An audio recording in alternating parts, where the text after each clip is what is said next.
बिस्मिल्लाहिर्रहमानिर्रहीम अस्सलामुअलैकुम। Welcome to student physics chapter 15 electromagnetic induction.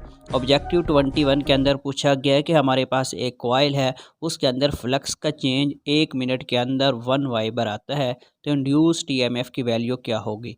जैसे कि सोल्यूशन के अंदर मौजूद है, इंड्यूस्ड ईएमएफ बराबर होता है N del phi dividing by del T. जैसे हम इसको कैलकुलेट करते हैं तो हमारा आंसर आता है 1/60 volt. Option A is correct answer. Objective 22 के अंदर पूछा गया कि हमारे पास एक स्टेप अप ट्रांसफार्मर है, प्राइमरी टू सेकेंडरी रेशो 1:2 है और प्राइमरी कॉइल को 1.5 वोल्ट की बैटरी के साथ कनेक्ट किया है। सेकेंडरी कॉइल में वोल्टेज की वैल्यू क्या होगी। जैसे कि सोल्यूशन के अंदर दिखाया है, ट्रांसफार्मर हमेशा अल्टरनेटिंग करंट के ऊपर वर्क करता है, डायरेक्ट करंट के ऊपर वर्क नहीं करता। सेकेंडरी कॉइल में वोल्टेज की वैल्यू 0 होगी। Option A is correct answer. Objective 23 के अंदर पूछा गया है कि ट्रांसफार्मर के अंदर कौन सी क्वांटिटी रिमेन सेम रहती है, यानी कि वो चेंज नहीं होती, वोल्टेज, करंट, फ्रीक्वेंसी या पावर। जैसे कि सोल्यूशन के अंदर मौजूद है, ट्रांसफार्मर के अंदर वोल्टेज, करंट और पावर चेंज हो जाती है, लेकिन जो फ्रीक्वेंसी है वो रिमेन सेम रहती है। Option C is correct answer. Objective 24 के अंदर पूछा गया है, which of the following are the dimension of mutual inductance. Mutual inductance की डायमेंशन क्या होगी। जैसे कि सोल्यूशन के अंदर दिखाया है, जैसे हम इसको कैलकुलेट करते हैं, mutual inductance ML² T⁻² A⁻²। Option A is correct answer. Objective 25 के अंदर पूछा गया कि हमारे पास एक कॉइल है, उसके अंदर सेल्फ इंडक्टेंस की वैल्यू 5 हेनरी और उसके अंदर करंट की वैल्यू इंक्रीज़ करती है 2 एम्पेयर पर सेकंड के लिहाज से, तो इंड्यूस्ड ईएमएफ की वैल्यू क्या होगी। जैसा कि सोल्यूशन के अंदर मौजूद है, जैसे हम इसको कैलकुलेट करते हैं तो हमारा आंसर आता है 10 volt. Option C is correct answer. Objective 26 के अंदर पूछा गया कि हमारे पास एक सोलिनॉइड है, उसके अंदर हम टर्न्स की वैल्यू को डबल कर देते हैं और लेंथ को चेंज नहीं करते, तो सेल्फ इंडक्टेंस की वैल्यू क्या होगी। जैसे कि सोल्यूशन के अंदर मौजूद है, जैसे हम इसको कैलकुलेट करते हैं तो हमारी सेल्फ इंडक्टेंस इंक्रीज़ कर जाती है 4 times. Option B is correct answer. Objective 27 के अंदर पूछा गया है कि हमारे पास एसी जनरेटर है, उसकी एंगुलर स्पीड को हम डबल कर देते हैं, तो इंड्यूस्ड ईएमएफ की वैल्यू के ऊपर क्या फ़र्क पड़ेगा। जैसे कि सोल्यूशन के अंदर मौजूद है, जैसे हम इसको कैलकुलेट करते हैं तो हमारी इंड्यूस्ड ईएमएफ की वैल्यू 2 टाइम इंक्रीज़ कर जाती है। Option C is correct answer. Objective 28 के अंदर पूछा गया कि हमारे पास एक टेप रिकॉर्डर है, उसके अंदर साउंड किस फॉर्म में रिकॉर्ड होता है। जैसा कि सॉल्यूशन के अंदर और डायग्राम के अंदर दिखाया है, टेप रिकॉर्डर के अंदर साउंड हमेशा मैग्नेटिक फील्ड की फॉर्म में रिकॉर्ड होता है। Option B is correct answer. Objective 29 के अंदर पूछा गया हमारे पास LCR है, ये physical quantities inductance, capacitance and resistance को रिस्पेक्टिवली रिप्रेजेंट करते हैं, तो इसके अंदर फ्रीक्वेंसी की डायमेंशन किसके इक्वल होगी। जैसे कि सोल्यूशन के अंदर मौजूद है, जैसे हम इसको कैलकुलेट करते हैं, फ्रीक्वेंसी की डायमेंशन 1/RC के इक्वल होगी। Option A is correct answer. Objective 30 के अंदर पूछा गया कि हमारे पास एसी जनरेटर है, उसके अंदर प्लेन ऑफ कॉइल या plane of armature magnetic field के पैरेलल है। इस एमसीक्यूज़ के अंदर प्लेन ऑफ कॉइल की बात की गई है, सिर्फ कॉइल की बात नहीं की गई, तो इसके अंदर फ्लक्स और इंड्यूस्ड ईएमएफ की वैल्यू क्या होगी। जैसे कि सोल्यूशन के अंदर मौजूद है, जैसे हम इसको कैलकुलेट करते हैं तो हमारे जो फ्लक्स की वैल्यू होगी वो ज़ीरो होगी और इंड्यूस्ड ईएमएफ की वैल्यू मैक्सिमम होगी। Option B is correct answer.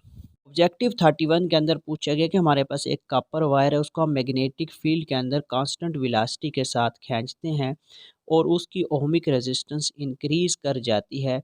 Ohmic resistance के इंक्रीज़ करने से उसके ऊपर क्या फ़र्क पड़ेगा। जैसे कि सॉल्यूशन के अंदर मौजूद है, रेजिस्टेंस के इंक्रीज़ करने से करंट डिक्रीज़ कर जाता है।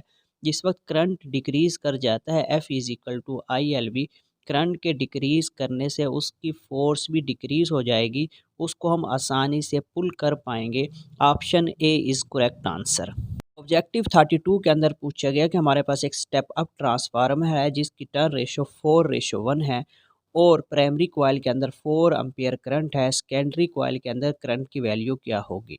जैसे कि सोल्यूशन के अंदर मौजूद है और जैसे हम इसको कैलकुलेट करते हैं तो सेकेंडरी कॉइल में करंट की वैल्यू 1 एम्पियर होगी। Option A is correct answer.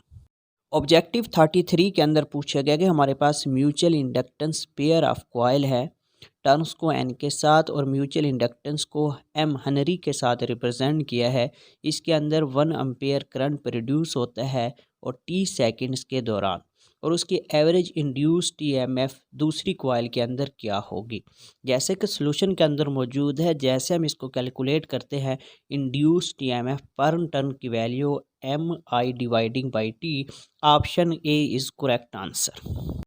Objective 34 के अंदर पूछा गया कि हमारे पास एक वायर है और यूनिफॉर्म मैग्नेटिक फील्ड में रोटेट कर रही है और उसके अंदर इंड्यूस्ड ईएमएफ उस लूप के अंदर पैदा होता है, तो वो किस वक्त उसकी डायरेक्शन रिवर्स होगी। जैसे कि सॉल्यूशन के अंदर मौजूद है, जैसे हम इसको कैलकुलेट करते हैं तो करंट की डायरेक्शन हाफ रेवोल्यूशन के बाद रिवर्स हो जाती है।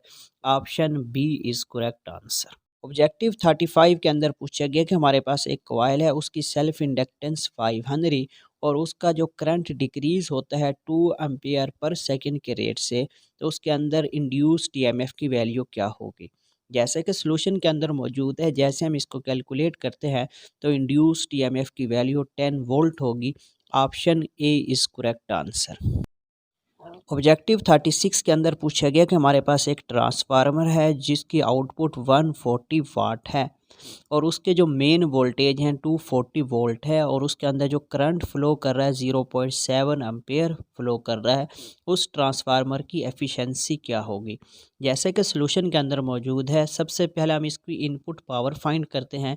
इनपुट पावर फाइंड करने के बाद जैसे हम इसके कैलकुलेट करते हैं तो हमारी जो एफिशिएंसी आती है 83.3%। Option B is correct answer. Objective 37 के अंदर पूछा गया कि हमारे पास सेल्फ इंडक्टेंस जिसको हम एल से रिप्रेजेंट करते हैं, उसके अंदर नंबर ऑफ टर्न्स को हम डबल कर देते हैं तो सेल्फ इंडक्टेंस की वैल्यू के ऊपर क्या फ़र्क पड़ेगा। जैसे कि सॉल्यूशन के अंदर मौजूद है L is equal to mu not N square A L. जैसे हम नंबर ऑफ टर्न्स को डबल करते हैं तो सेल्फ इंडक्टेंस 4 टाइम्स इंक्रीज कर जाती है। Option C is correct answer. Objective 38 के अंदर पूछा गया कि हमारे पास एक कॉइल है, उसके अंदर नंबर ऑफ टर्न्स 10 है और नंबर ऑफ टर्न्स को हम इंक्रीज कर देते हैं 10 टू 100, तो सेल्फ इंडक्टेंस की वैल्यू क्या होगी। जैसे कि सॉल्यूशन के अंदर मौजूद है, जैसे हम इसको कैलकुलेट करते हैं तो हमारी सेल्फ इंडक्टेंस 100 टाइम इंक्रीज कर जाती है। Option D is correct answer. Objective 39 के अंदर पूछा गया है energy density of an inductor is. Inductor के अंदर एनर्जी डेंसिटी का मैग्नेटिक फील्ड के साथ क्या रिलेशन है। जैसे कि सॉल्यूशन के अंदर मौजूद है energy density of an inductor is B square dividing by 2 mu not. Energy density directly proportional होती है square of the magnetic field. Option B is correct answer. Objective 40 के अंदर पूछा गया कि हमारे पास दो लूप हैं, वो टेबल के ऊपर लाई कर रही हैं विदाउट टचिंग ईच अदर। तो लूप ए के अंदर हम करंट की वैल्यू को इंक्रीज़ कर देते हैं तो लूप बी का क्या रिस्पांस होगा।